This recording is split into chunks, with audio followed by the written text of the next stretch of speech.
Oh, hello there. Welcome to a very special A Late Show. I am Stephen Colbert.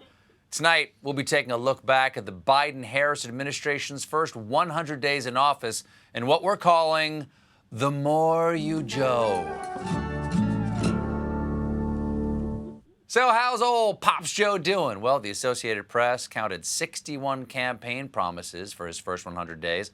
Out of those, he's completed 26 of them, partially completed 32 of them, and hasn't started at all on just 3. 58 out of 61 in 100 days.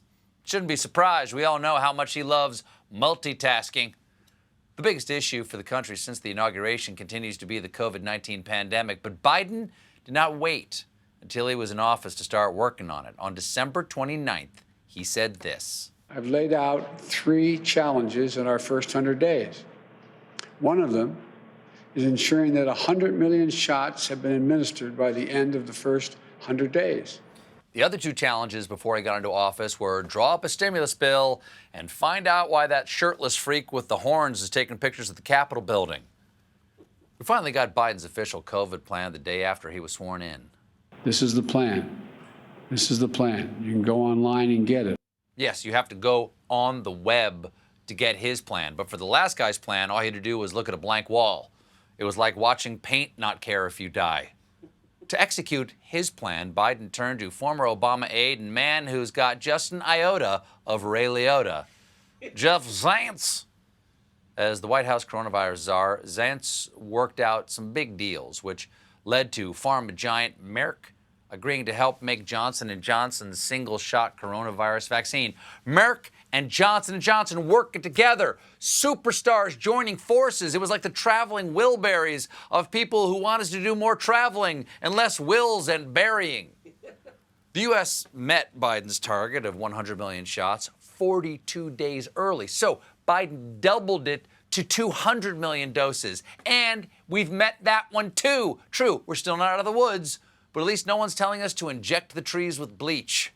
Now, COVID didn't just attack our health.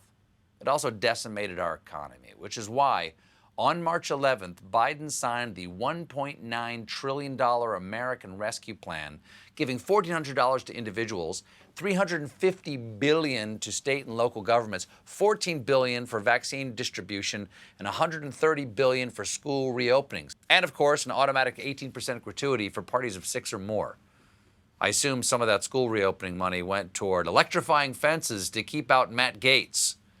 The American Rescue Plan, much of it Biden's initial legislation, is widely popular with the public, with 3 in 4 Americans approving of its passage. That's 75% of the American public. The only way to make that more popular with Americans would be to deep fry it with a side of ranch dressing and a guest verse by Doja Cat. The Biden administration didn't get any Washington Republicans on board with their plan, but they did point to enthusiasm from red state governors and mayors as proof of bipartisan support. Nevertheless, many Republicans and some moderate Democrats called on Biden to adopt a more traditional definition of bipartisanship. Yes, they want him to return to the words roots, bi meaning to, and partisan meaning if it's okay with Susan Collins. And why wouldn't President Biden want to work more closely with Republicans?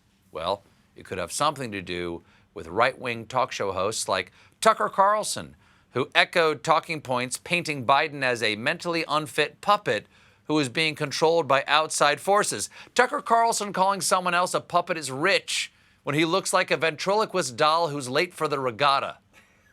Republicans have had a hard time going after President Biden. As John Cornyn recently complained, it's always harder to fight against a nice person, which is why it's so easy to fight against John Cornyn. Of course, this moment in history wasn't just a restart for the presidency. It was also a chance for leaders of the Republican Party to step up and fill the vacuum left by the previous guy with their bold new vision for the future. And Jimmy, let's roll that footage. Do we have that footage?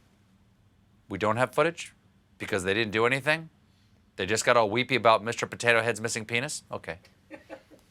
Biden's next legislative push is his $2 trillion American Jobs Plan, which we called the most significant federal jobs investment since World War II. Back then, millions of our youth got jobs fighting against fascism. and everybody else was strategically deployed to street corners shouting, "Extra, extra, Rita Hayworth defeats General Tojo with the gorgeous gams!" But these first 100 days haven't been without their setbacks. When numbers began surging on the southern border, the Biden administration took immediate action to make a difference in the language. They ordered U.S. immigration enforcement agencies to stop using certain terms. Alien will become non-citizen or migrant, and illegal will become undocumented. And ICE will now be known by a new, fuller name, Immigration and Customs Enforcement for Caring Really Empathetically About Mexicans, or ice cream. Again, he is a man of very simple pleasures. The president has some stumbles in the last 100 days, such as when he kept in place the previous administration's record low cap on the number of refugees admitted to the United States. Come on, Joe. Your campaign slogan was Build Back Better, not Stay Same Sucky. But the suckin' was short-lived because his administration abruptly reversed the announcement after hours of blistering criticism. And to everyone who says Biden is an old man who's lost a step, I've never seen a quicker backpedal. Of course, no presidency is without its scandals, and Biden has had a few, with presidential dog Major Biden seen here wondering what that guard's ankle tastes like. After moving into 1600 Pennsylvania Avenue, Major made headlines for having 2 biting incidents in less than a month. One more, and he'll beat the record held by Eric. Stephen Miller smelled wrong. I thought he was an intruder. I'm sorry. The first biting incident happened March 8th, when Major was surprised by an unfamiliar person and reacted in a way that resulted in a minor injury. Shouldn't that be a major injury?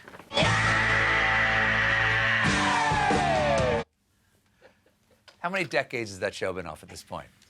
Long time. I think it was shot in Panavision. Perhaps the worst dog scandal was days after the second bite, when White House staffers found a pile of poop in the hallway. Pretty bad, but still less offensive than the last number 2. Of course, the main thing voters wanted from Joe Biden is for him not to be the previous guy. And for the most part, Biden was the complete opposite. He actively fought the pandemic. He listened to scientists. He expressed empathy toward humans, and he held his wife's hand. I'm sorry, he nibbled on her finger. Still, any form of affection is welcome. It's like America's been living in squalor with our unfit parents for the past 4 years. Then on January 20th, Grandpa Joe drove up and said, "Pack your stuff, kid. You're coming to live with me for a while. Yeah, it'll be a little boring. Sure, when you ask for a treat, you're just going to get raisins, but you'll have a warm bed and you'll know what every day will bring." And looking back, seems like a pretty good choice. President Biden is helping things feel normal again. Admittedly, it was a low bar, but he cleared it. By the way, you should probably keep any low bars away from the president. At his age, his bones are as brittle as a breadstick. We got a great show for you tonight, with appearances, special appearances I might add, by Jane Fonda and Ringo Starr. But when we come back, I'll be giving John Oliver the Colbert Questionnaire.